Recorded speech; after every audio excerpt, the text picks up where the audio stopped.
Rusia kirim 2 pesawat pengebom ke Indonesia, Australia waspada.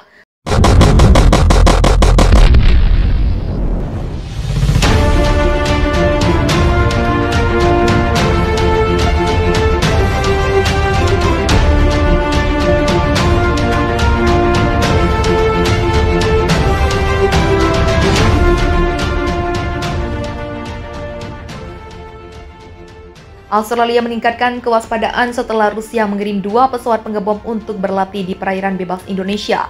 Australia curiga pengiriman pesawat Rusia ke perairan di utara Papua itu sebagai bentuk perluasan pengaruh negeri beruang merah ke kawasan Pasifik. Dikutip dari The Independent Minggu 31 Desember 2017. Pangkalan udara di Darwin telah meningkatkan kesiagaan untuk merespons operasi yang dilakukan Rusia. Ahli pertahanan Australia curiga kehadiran 2 pesawat itu untuk mengumpulkan informasi intelijen tentang negeri kanguru itu. Saya yakin akan ada kekhawatiran tentang pengumpulan intelijen Rusia karena mereka tidak akan sampai sejauh ini ke selatan tanpa ingin melihat kehadiran sekutu penting di Amerika Serikat yang beroperasi di luar Pangkalan Ralph Darwin dan Pangkalan Ralph Tyndall sedikit lebih jauh ke selatan. Kata Peter Jennings dari Australian Strategis Politik Institute kepada ABC News. Juru bicara Angkatan Udara Australia mengatakan bahwa markas tersebut tidak pernah terkunci, namun keadaan darurat meningkat pada awal Desember. Saat operasi Rusia sedang berlangsung, milisi tersebut melihat Rusia memindahkan pesawat menuju Pangkalan Udara Biak di Indonesia dan mengambil bagian dalam sebuah misi yang melibatkan 2 pengebom Tu-95MS dan lebih dari 100 personel. Kementerian Pertahanan Rusia mengatakan operasi yang diklaim berjalan sukses ini sudah sesuai dengan hukum internasional. 2 pesawat pembom strategi Tu-95MS melakukan misi siaga udara di perairan netral di Samudra Pasifik Selatan. Pesawat lepas landas dari lapangan terbang Biak di Indonesia. Waktu penerbangannya melebihi 8 jam, demikian pernyataan Kementerian Pertahanan pada sebuah pernyataan. Penerbangan pesawat tersebut dilakukan di atas perairan netral di Arktik Utara, Laut Hitam, dan Laut Kaspia. Dan penerbangan Pasifik dilakukan secara reguler oleh pesawat terbang jarak jauh. Semua misi Angkatan Udara Rusia dilakukan sesuai dengan hukum udara internasional. Indonesia segera miliki pembom strategis dengan fungsi serupa Tu-16 Badger Uni Soviet. Indonesia pernah mengoperasikan pembom strategis Tupolev Tu-16 Badger buatan Uni Soviet pada era 1960-an. Uni Soviet setidaknya mengirim 26 unit Tu-16 Badger ke Indonesia kala itu. Tujuan Indonesia membeli Tu-16 Badger dari Uni Soviet untuk kampanye militer menendang Belanda dari Irian Barat. Pembelian Badger ini menjadi salah satu alasan Belanda hengkang dari Irian Barat. Karena ditilik dari sisi teknologi saat itu, Tu-16 cuma bisa ditandingi oleh pembom milik Amerika Serikat, Inggris, dan Uni Soviet itu sendiri.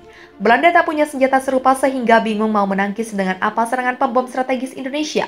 Dikutip dari Air Force Technology, tahun 1940, awal mula Tu-16 digagas. Baru pada April 1952 program ini dikerjakan secara nyata oleh Moskow dengan terbangnya prototipe pertama.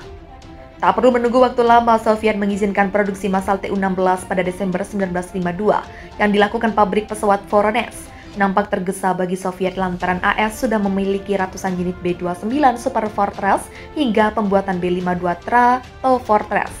Stratofortress juga sedang dilakukan saat itu. Soviet tak mau bila perang meletus nantinya ia cuma mengandalkan pembom Tu-4 Bull lansiran Perang Dunia II. Sebagai pesawat pembom saat itu, Tu-16 bisa dibilang gesit walau berbadan bongsor. Ia mampu terbang di atas Mach 1 dengan membawa muatan bom nuklir. Muatan bom yang paling ditakuti musuh ialah AS-1 Canal. Rudal anti kapal berdiameter sebesar Mach 15 ini juga diekspor ke Indonesia. Indonesia menasbihkan AS ke-1 Canal untuk membabat kapal induk Belanda Karel Doorman. Ketika tahu disasar, Belanda buru-buru mengungsikan Karel Doorman ke Australia. Tak lucu bila flagshipnya tersebut karam ditenggelamkan Indonesia.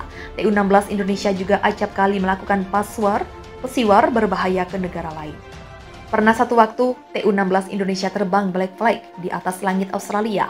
Kemudian ia pernah terbang di Sarawak, Malaysia dalam rangka Dwi Kora. Kala krisis Selat Sunda melawan Inggris juga Tu-16 ambil bagian. Ia terbang membayangi kapal induk HMS Victorious melewati Selat Lombok setelah sebelumnya mancing kemarahan Jakarta saat diam-diam melintasi Selat Sunda. Usai Dwi Kora reda, Tu-16 Indonesia tak lagi eksis. Akhirnya pada 1970 Indonesia memensiunkan semua Tu-16 dan otomatis skadron pembom strategis jarak jauh AURI non-aktif hingga kini.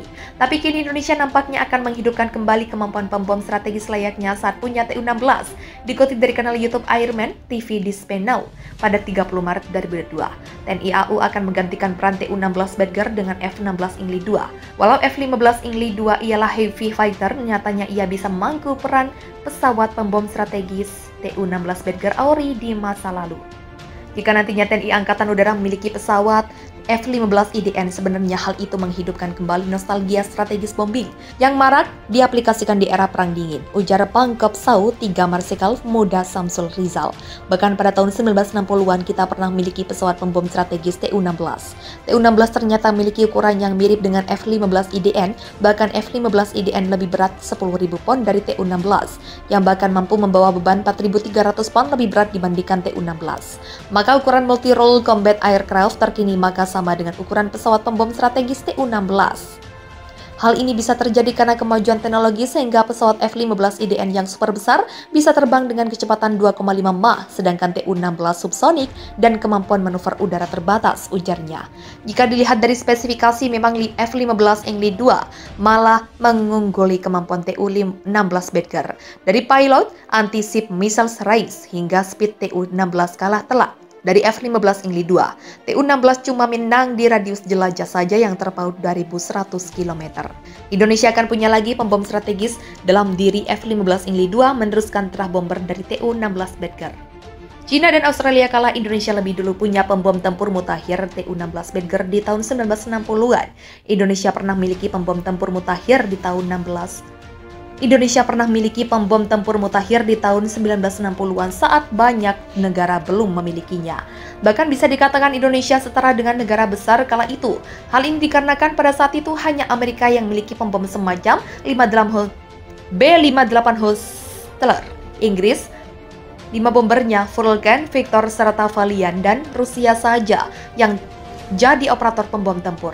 Bahkan negara China dan Australia saat itu pun belum memilikinya. Pernyataan itu merujuk pada bahwasannya Rusia siap memasok Tu-16 Badger ke Indonesia saat itu.